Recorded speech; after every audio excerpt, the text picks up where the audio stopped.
Við erum í útvarpinu á FM 89,1.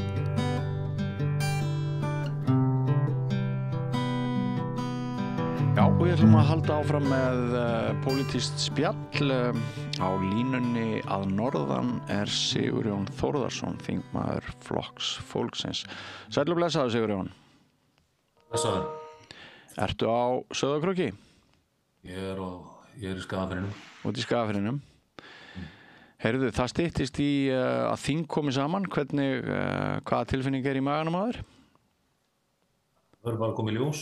Það er mörgum verkum ólokið frá því á síðasta þingi, þannig að það er bara verður byrjað að klára þau mál og verður bara að sjá hvernig stjórnarandstaðan kemur undan sundrinu. Já. Liggur fyrir hvaða mál verða sett á oddinn af þeim sem ekki náðust að klára sem þú minnist á? Ég reikna með því að það verði bara farið á röðina og það er náttúrulega búið að fara rækilega yfir öll þessi mál í nefndum. Já. Og svo verður bara að sjá til hvernig stjórnarandstaðan bregst við. Það hefur þá nýr þingflokksformaður, hann boðaði svona fyrst í fréttum að hann ætlaði að breyta eitthvað viðhorfum í þessu og starfsháttum. Og fékk á sig gagnrýni úr viðskiptablaðinu að þetta væri ígildi þess að leggja niður vopnin, sjálfstæðisflokkurinn var að leggja niður varnir, það var bara í uppgjöf, þannig er orðaðan. Já, og líka þá var hann einhverju leyti búinn að snúa við blaðinu í dag, í viðtali í Morgunblaðinu, að þetta yrði nú svona, það yrði tekið á móti og yrði mjög hörð stjórnarandstaða. En ég held að menn verði nú að gera sér grein fyrir því að meirihlutinn verður að ráða, hvort sem það er í húsfélagi eða íþróttafélögum eða öllum samtökum, fyrirtækjum og öðru, þá hlýtur meirihlutinn að ráða niðurstöðu mála. Eða það væri húsfélag og væri ekki hægt að gera við þakið út af því að einn eða tveir væri á móti í 5 manna stjórn, það gengi ekkert upp og sama á auðvitað við Alþingi. Og ég held að við verðum bara að mæta einbeitt sem að fylgjum þessari ríkisstjórn að koma þessu þjóðþrifa málum áfram, hvort sem það er það að tryggja samkeppni á búvörumarkaði, bæta almannatryggingarnar. Þá er þetta mál, leigubílamálið, útlendingamálin og öll þessi mál sem bíða afgreiðslu sem að stjórnarandstaðan hefur lagst þvert gegn, að þá verðum við auðvitað að ná þeim í gegn. Já, sko, af því að þú svona kýst sjálfur að nefna það mjög framarlega í þessu spjalli okkar, að það verða að koma í ljós hvernig stjórnarandstaðan tekur á málum. Ég las þarna færslu Kolbrúnar, starfssystur þinnar, þingkonu Flokks fólksins, þar sem hún talaði bara að það væri kvíði í maga þingmanna fyrir þessum vetri ef þetta verða eins og í sumar, en er það ekki algjörlega ótækt að minnihlutinn hafi svona ráði í líðan og hafi svona mikil áhrif á meirihlutann? Þurfið þið ekki einhvern veginn sjálf að finna út úr því ein og sér án þess að það sé endilega málið að vísa til minnihlutans? Ég ber engan kvíða, ég hlakka til að koma til þings. Já. Og ég held að það er alveg nákvæmlega sama Kolbrúnu og hún skrifaði að hún hefði verið með Jú, en það er auðvitað okkar að mæta þessum og ég held líka að ef að stjórnarandstaðan, við höfum þarna ákvæði í lögum að taka þá mál til atkvæðagreiðslu eins og gert var á síðasta sumar og ég er nú fylgjandi því að því verður beitt skipulega ef að þessi starfshættir að halda áfram. En á móti kemur þá höfum þetta hér sveitarstjórnarkosningar í vor og ef að forysta þessara flokka heldur áfram með ólýðræðisleg vinnubrögð og ólíðandi vinnubrögð að þá tel ég að það muni auðvitað skaða þessa flokka í komandi kosningum. Það er auðvitað ekki gott að vera að bera fram vinnubrögð og fylgja vinnubrögðum, ólýðræðislegum vinnubrögðum og ætla síðan að taka að sér ábyrgðarhlutverk í sveitarstjórnum landsins. Enda fengu valdaflokkarnir tveir gömlu og miðflokkurinn enga umbun frá kjósendum eftir frammistöðuna í sumar, fylgi þeirra fjall heldur eftir þessa affæru en hitt. Jú, og ég held að fólk vilji þetta ekki og það líka ljóst að það fólk sem starfar í þessum flokkum ennþá, kannski með hálfum hug, þá einkum við Sjálfstæðisflokkinn sem að kærir sig ekki það. Ég meina, flokkurinn gaf sig út fyrir að vera borgaralegur flokkur og sum vinnubrögðin eins og í þinginu eru bara ekki eitthvað það sem að getur kallast borgaraleg, heldur eitthvað allt annað. Sama má ég segja hvernig þeir hafa sveikt stefnuna í sumum málum. Það hefur ekki verið gert með því að breyta lögum, heldur að fylgja ekki lögum og þá ég við til dæmis mál sem snýr að sölu áfengis sem nokkuð skýrt og ég er ágætt að taka það fram að ég er fylgjandi því að það sé settu meiri slaki í þessi mál en þá vil ég að það verði gert með lögum en ekki því að framfylgja ekki lögum og láta hlutina fara, eitthvað fara vegna þess að það er þá skilaboðin úr stjórnarráðinu að fylgja ekki skýrum áfengislögum. Vilhjálmur Bjarnason, fyrrum þingmaður Sjálfstæðisflokksins, satt hér í gær og ræddi við mig ofur áherslu á áfengismál fyrir nokkrum árum og sá sem að ekki hlýddi flokksaganum í því ekki mjög svo stóra máli. Hann var dæmdur til frera vistar. Það er svona kannski eitt af þeim málum sem að almenningur skilur ekki hvað hefur verið lögð mikil áherslu á, en ég ætla nú ekki að ræða meira við þig. Það er líka bara þessi vímuefnamál, þau eru ólöglegu vímuefnamálin, innflutningur og neysla á þeim, hvort sem það er hvítuefnin eða gras eða hvað þetta allt heitir, að við leysum þau mál ekki bara í stjórnkerfinu. Og ég held að það sé bara mjög mikilvægt að ræða þau mál líka og leggja meiri áherslu á það en akkurat bara þetta brennivín í púður. Já, tökum Sjálfstæðisflokkinn á dagskrá. Þið í Flokki fólksins, þið horfið upp á hverja skoðanakönnun og fætur annarri þar sem að þið búið við svona minni stuðning landsmanna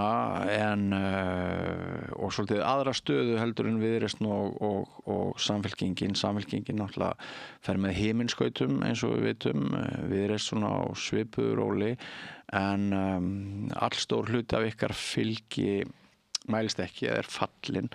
Hvernig skýrir þú það? Ég sjálfur sér ekkert að skýra það neitt. Við erum að vinna bara mjög vel inn í þinginu og leggja áherslu á mál og ég tel að við séum mótornum í ýmsum breytingum. Bæði það að koma á breytingum í sjávarútvegskerfinu og almannatryggingamálum og bæta hag eldri borgara og öryrkja og ég held að við séum bara að vinna mjög vel og ég sjálfur sér ekkert að skýra þetta gengi eða pæla mikið í því. Ég er nokkuð viss það þegar upp er staðið að þá munu fólk sjá það að við erum einmitt flokkur sem erum að ýta málum af stað inn í ríkisstjórninni.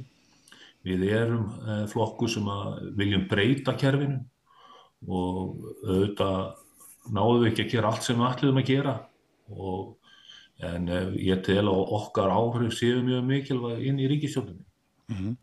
Ég heyrði einn stjórnmálaprófessor ræða það á dögunum að það var Eiríkur Bergmann, minni mig, að þið væru svona áskorenda flokkur og þið væruð einmitt að reyna að breyta kerfinu, nálguðust veruleikann úr svona, einhverju átt, það versta sem gæti komið fyrir svona flokka gæti verið að lenda í ríkisstjórn og líftími þeirra gæti endað með því. Hvað finnst þér þetta? Eiríkur Bergmann með sína kenningar og ég hef í sjálfu sér ekkert að hann hefur nú verið með ýmsa kenningar svona gegnum tíðina.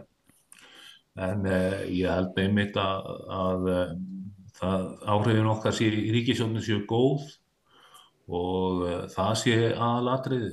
Við erum ekki hér endilega einhver flokkur sem ætlum að verða einhver stofnun í samfélaginu, heldur ætlum við að keyra fram breytingar og ég held að það sé mjög mikilvægt. Bæði hvað varðar fiskveiðistjórnunina og eldri borgara lífeyrismál, fátæka og breyta hlutunum í samfélaginu. Ég finnst það kannski vera meginmálið en ekki það að sigra hérna í skoðanakönnunum sem í flokkar hafa verið góðir í því en síðan þegar það hefur talið upp úr kjörkössunum þá hefur ekki alltaf verið innistæða akkurat fyrir því en þannig að það kannski meginmálið. Já, þú er engar áhyggjur af því að á næsta kjörtímabili þá fái flokkur fólksins ekki líka nægilegt atkvæðamagn til þess að geta haldið áfram að starfa á Alþingi. Nei, mér finnst bara meginmálið vera það að við náum breytingum, við náum raunverulegum breytingum í sjávarútvegskerfinu og í þessum málum sem við barist fyrir og þá hef ég sjálfsagt ekkert áhyggjur af því sem kemur upp úr kjörkössunum. Heldur erum við í þessu til þess að ná fram breytingum. Menna, það er alveg ljóst að við þurfum að ná hérna fram breytingum. Bara á leigubílamarkaðnum og í húsaleigumarkaðnum. Og við erum með frumvarp þess efnis það að tryggja hag leigjenda. Og við erum að láta verkin tala og þannig lít ég á það. Hvaða? Og það er þess að mánaðarlegu skoðanakannanir, það fara nú stundum bara eftir því hvernig umfjöllun fjölmiðla og hvað stjórnmálamenn eru mikið í fjölmiðlum og það hefur stundum verið dregin upp svona svolítið sérkennileg mynd af ákveðnum fjölmiðlum af okkur sem eru hér í forsvari fyrir flokk fólksins. Það held ég að hefur kannski einhver áhrif og mögulega eru við einhverju leyti óvön og höfum mist í okkur, það er alveg rétt. En ég segi það að við erum mótorn í breytingum í stjórnarsamstarfinu í þessum þáttum og ég held að almenningur átti sig á því þegar upp í staðinn. Gott og vel. Eiríkur Bergmann sé með einhverja kenningu annað sko. Það er bara, hann hefur nú verið með ýmsa kenningar þar en þetta er bara svona. Já. En það er svo sem ekkert kannski skrítið að ákveðið reynsluleysi í upphafi kjörtímabils leiði til einhverja hnökra og það kann að hafa einhver áhrif á fylgi og sem og neikvæð afstaða tiltekinna fjölmiðla gegn ykkur. Við vitum alveg að þú ert að vísa til Morgunblaðsins ekki síst en þið voru svo sem ekki heldur ánað með Ríkisútvarpið þegar Ásta Lóa þurfti að segja á sér en svona fyrir mig sem leikmann utanfrá og blaðamann þá hefur þetta svona heldur verið að kyrrast og fólk slípist í sínum hlutverkum en má ég spyrja þig Sigurjón hvaða mál sem ekki komst í gegn núna á sumarþinginu fannst þér verst að kæmist ekki í gegn? Það er bara nokkur mál sem eru sem ég vil telja upp og mér finnst auðvitað að ég sem formaður á síðasta þingi í atvinnuveganefnd þá fannst mér auðvitað slæmt að strandveiðifrumvarpið færi ekki í gegn og vegna þess að hér er ekki nokkur vandi að uppfylla þau skilyrði. Menn eru fastir í ákveðnum pottum eða Excel-skjölum en aflabrögð og margt sem kemur fram í skýrslum Hafró bendir eindregið til þess að við eigum að bæta í veiðarnar og síðan eru auðvitað grásleppan og hún hafi ekki farið út úr kvóta og síðan eru auðvitað alveg ólíðandi svona búvörulögin að við séum hér með að leyfa einokun á mikilvægri neysluvöru fyrir almenning. Já, verður ekki alltaf þyngra og þyngra að vinda ofan af því máli? Nei. Þú heldur ekki? Nei, alls ekki. Það er orðin einhver samþjöppun sem er leyfð en við höfum ýmsar leiðir og þetta líka skiptir máli upp á það að ná niður verðbólgunni, það er að tryggja hér samkeppni og það sem það skortur, þá sjáum við það eins og húsnæði, þá auðvitað þetta frumvarp ný húsalegu lög eða ákvæði að styrkja hér stöðu leigjenda og þetta var ekkert, hefði mátt vera miklu mun sterkari þessi ákvæði en þau voru mikilvæg og þá koma bara viðskiptaráð og mæta þessum hugmyndum að mikilli hörku og það sem mér finnst eins og að sumir af þessu flokku sem í stjórnarandstöðunni þeir fylgja bara leiðarvísi viðskiptaráði í einu öllu en það er við viðskiptaráð að koma í veg fyrir að það sem heimili fólks séu sett bara nánast eða fólk sett á guð og gaddinn sko eins og þessi húsalega hefur þróast. En Sigurjón, það er einmitt bara stutt síðan viðskiptaráð birti lista bara og ánægju með þessa ríkisstjórn sem þú situr í og það var svona nánast eins og sumir segðu bara að ríkisstjórnin starfaði eftir vilja viðskiptaráðs. Já, en það kemur ekki fram í umsögnum þau mál sem að fór ekki í gegn. Nei. Og það alveg ljóst að það pottur brotin. Já, en sko það líka bara náttúrulega svolítið þungt undir fæti fjárhagslega og maður svona aðeins að velta fyrir sér sko stöðu ríkissjóðs, stórskuldugur, mjög miklu peningar sem fari í vexti, innviðaskuldin einhvers staðar á milli 400 og 500 milljarðar held ég að sé talað verður þetta ekki töluverður línudans fyrir stjórnina að rétta úr kútnum á sama tíma og unnið að þeim þjóðþrifaverkefnum sem þú meðal annars nefnir og svona það er verið að bæta hag og hópa sem að hafa haft það skítt hingað til? Ef við skoðum það sem skiptir máli bara eins og húsaleigulaun, þau kosta nánast ekki neitt fyrir ríkið. Það er verið að tryggja þarna samkeppni og fleiri mál sem að búvörulaun, þetta myndi frekar hafa þau áhrif að þessi neysla var að hún væri samkeppnishafari, það væri samkeppni og lægra vöruverð. Strandveiðarnar, það myndi einfaldlega færa aukna strandveiðar, jafnvel frelsi til strandveiða og hafa það utan þessara ráðgjafar sem nú svona og svona. Þetta myndi auðvitað bara auka tekjurnar og gera róðunni léttari fyrir ríkisstjórnina. Og það sem núna í gangi, það meðal annars, það vinna við endurskoðun eða það verið að fara yfir ráðgjöf Hafró og það skiptir auðvitað miklu máli að menn leiti aftur að leiða til að auka tekjur og þannig að hlutinni gangi upp. Sama auðvitað við útlendingamálin, að við séum ekki hér eins og þetta frumvarp að vísa hér úr landi mönnum sem að hafa brotið verulega af sér og mikill kostnaður fyrir samfélagi. Að þetta allt frumvörp sem að myndum frekar létta róðurinn en hitt í öðru.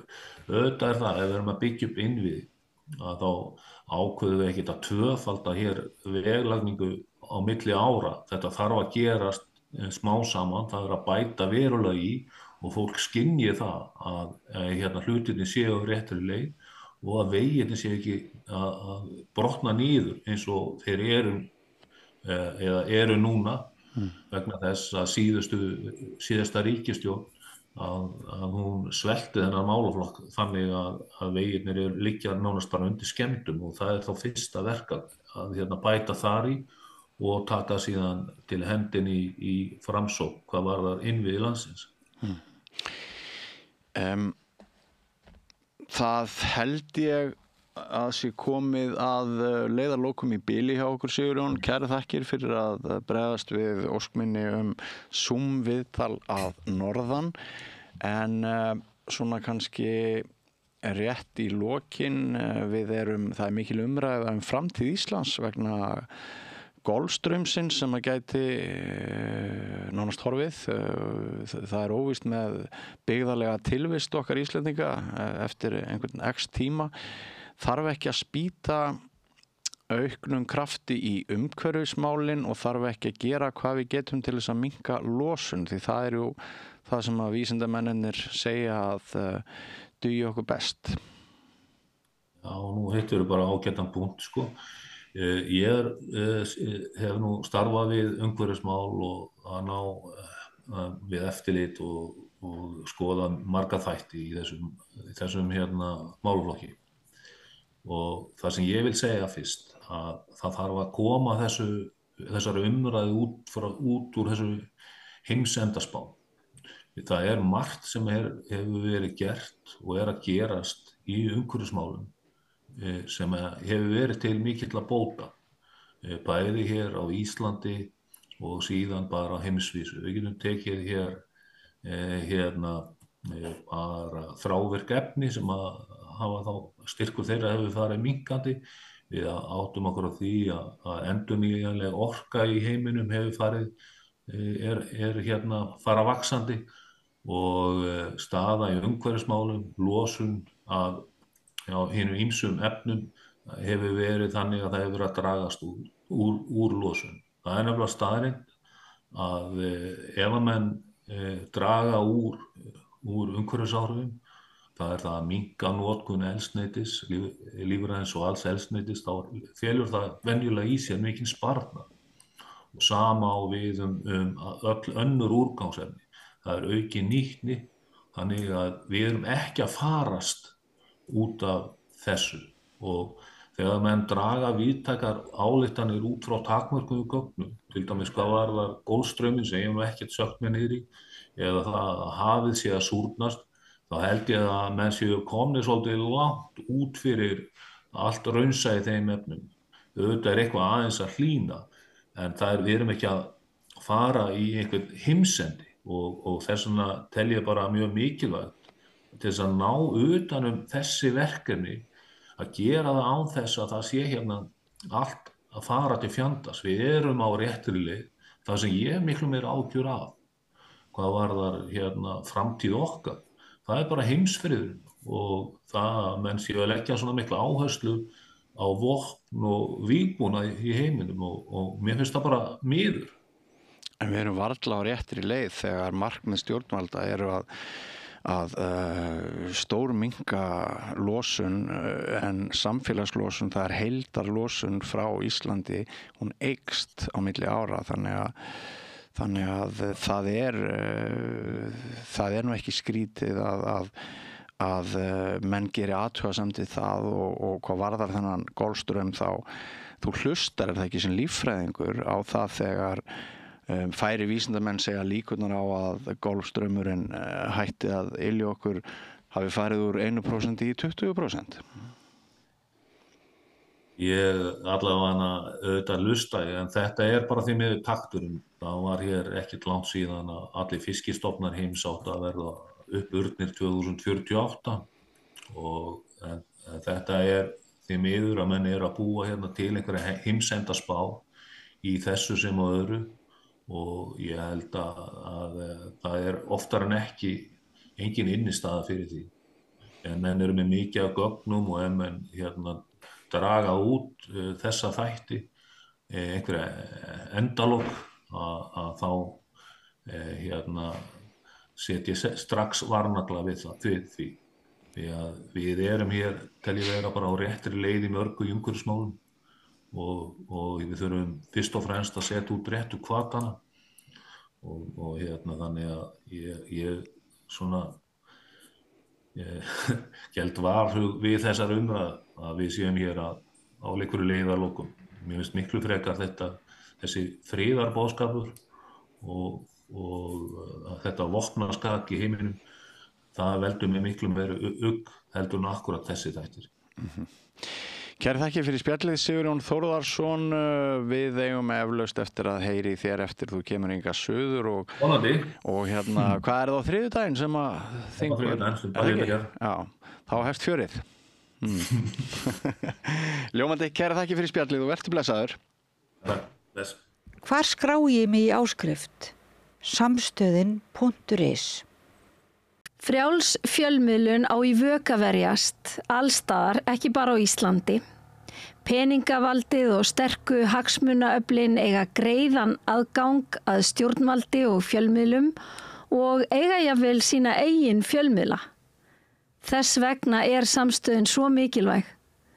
Hér er pláss fyrir alla raddir, málin eru krufin til mergjar og samtölin eru stór og innihaldsrík. Samstöðin er mikilvægt lýðræðistæki. Ég heiti Kristín Helga Gunnarsdóttir og ég styð samstöðina.